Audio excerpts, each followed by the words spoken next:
All right, let's do another 49er update. This one's going to be a little bit longer. I have a fair amount I would like to cover before the football week starts, and it's already Thursday, so we got to get ripping through it. All right. I'd like to talk about last week's game a little bit more. I already touched on it earlier, but cover it again. Go over the injuries, go over the reinforcements that they bring for the injuries, and then finally, I have some thoughts on Brandon Ayuk that I would like to share a little bit. Last week's game was bad in all phases. I feel like the offense didn't play quite as bad as the defense, but still no good. The time differential was 41 minutes to the for the Texans. Niners got 18. The Texans had a 56% third down conversion rate. The Niners had a 33. The Texans had 75 plays to the 49ers 44. The defense just couldn't get pressure. They had 3 pressures on the entire game on non-blitz plays, and I want to say it was 10 total pressures. So it was a bad showing on the pass rush. If you have no pass rush, you end up making the team with a terrible line look less terrible, and then they pick you apart.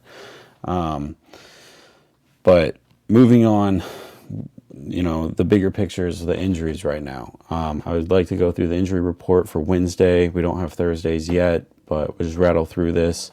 Ben Barch, ankle, limited. Jake Brendel, hamstring, did not participate. Spencer Burford, knee, full. Alfred Collins, shoulder, did not participate. Kalia Davis, hand, full.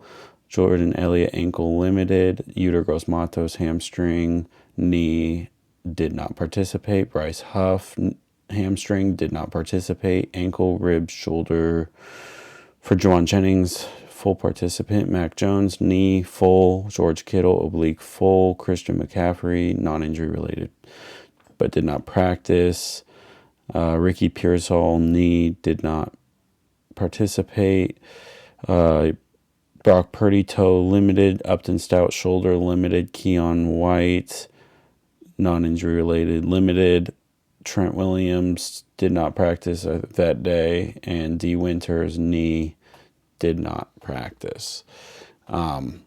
Super long list, and it's fitting for how the season's felt. A few of these injuries that happened last week, they're day-to-day instead of week-to-week, so that's nice. It should be no more than a week, I would think, for most of those guys.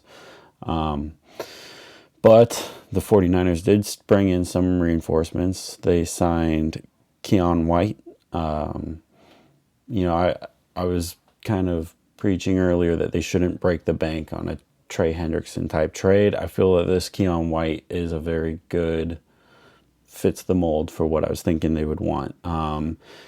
He still has a year left on his contract. He's cheap. Not much was spent. They sent their 6th-round pick for the player and for a 7th-round pick, so it was fairly cheap.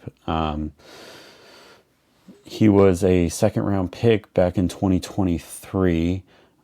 He had 5 sacks last season. I think primarily got them from the interior. He's 6'5", 285, so he's a big guy for being an outside pass rusher. And I think that this year the Patriots had primarily been using him on the outside. I think that he'll be more of a Yetur Gross-Matos replacement, looking more like the 3 technique for the 49ers.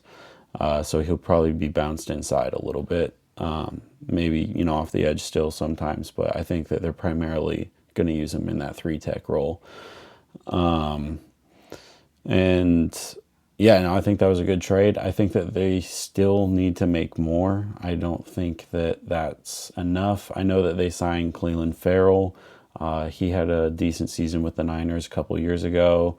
Then he had an okay season with Washington, and then just wasn't picked up. But now the Niners have him, and if he comes in shape, I think that that's a great signing. I think that he can make an impact right away if he is in shape. We'll see. I would imagine he's got to be, because he did a workout with 3 other guys, and he's the one that they signed. So feel good about that.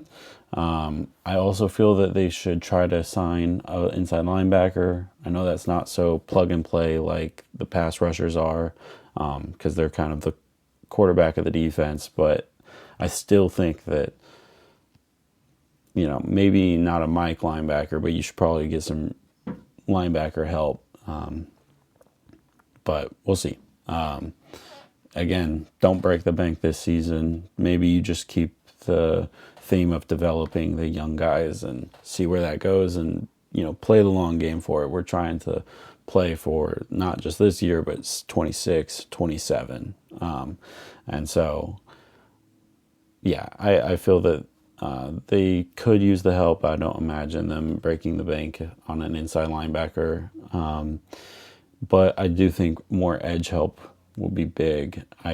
Bryce Huff should be back hopefully next week. But if he's not, you need to create a pass rush, because we saw what the 49ers did against, I want to say, the number 30 ranked offensive line. It was a terrible offensive line, and they couldn't do anything. So they need more help.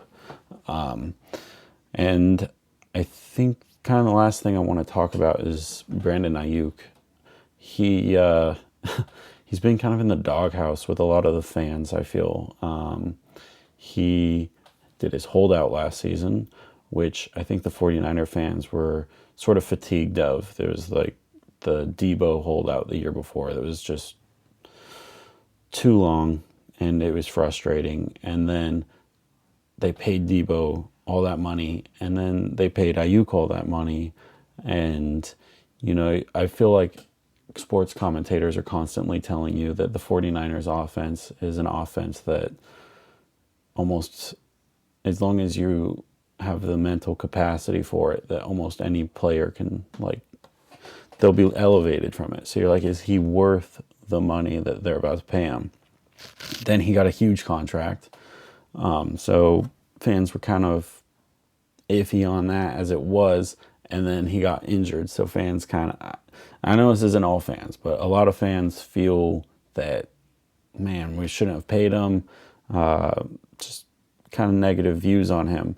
But I feel that he's in a unique spot where they could actually really, really use him right now. So, he's a great run blocker. So even if he isn't 100% with his pass catching, which they need him to be at least decent in, because it's pretty bad out there right now. There's a lot of dropped passes, but he's a great run blocker. That's missing from the offense. Jawan Jennings is the only good run blocker, but he can't catch anything. So I feel that he's in a good spot to kind of gain some equity back with the fans. If he can come back, help Christian get a little bit more explosive, maybe more on those outside zone runs or the toss plays, all of that, where we're getting to the perimeter.